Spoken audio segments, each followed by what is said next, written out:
What's up you lot, this is Graffiti Tutorials, and today I'm going to be doing a review on this Sugar Artist acrylic paint.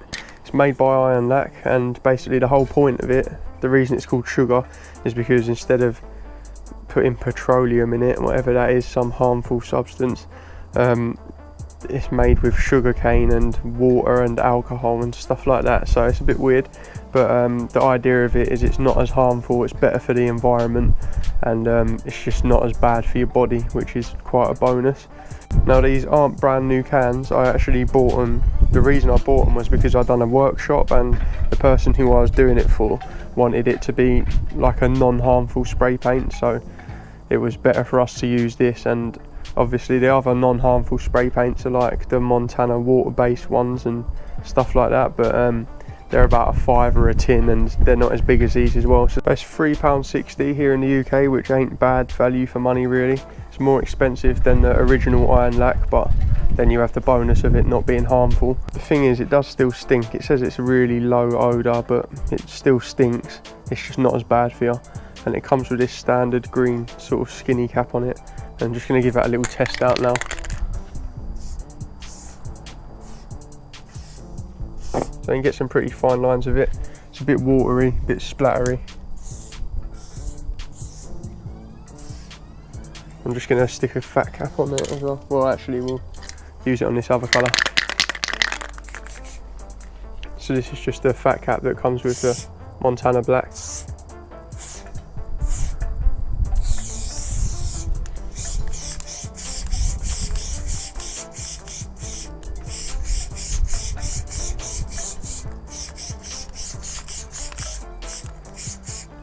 The coverage isn't really good. I've had to go over that quite a few times just then, as you saw. Let's see what the white is like. That's a black background, so obviously the coverage ain't going to be as good, but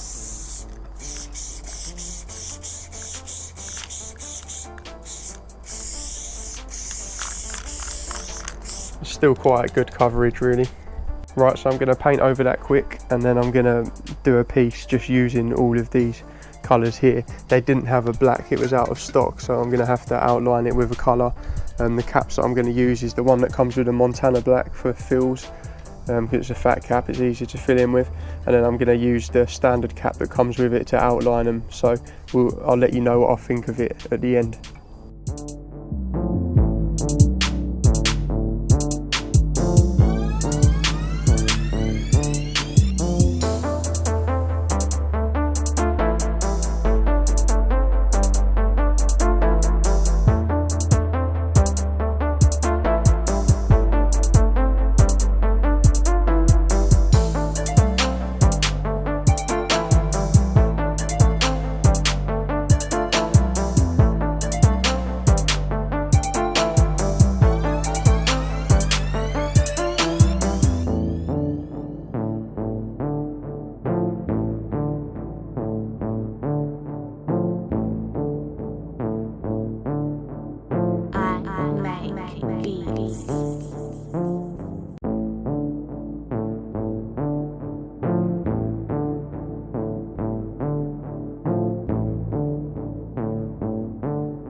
Right, so there's the piece, and it's painted entirely with the sugar paints.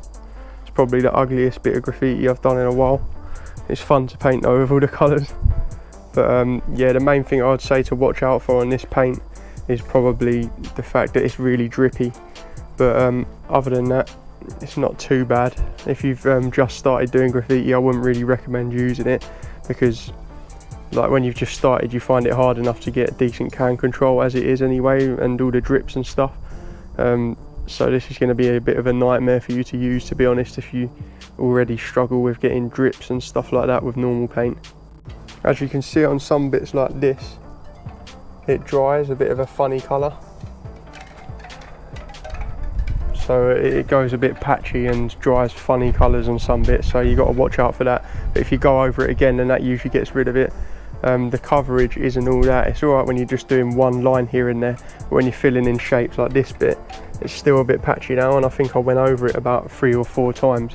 So the lighter colours, obviously, especially if it's a black background, they're not going to cover as well. but the light blue actually covered pretty well. Like, that's just one coat on that one, so some of the light colours are worse than others, so don't let that put you off of it.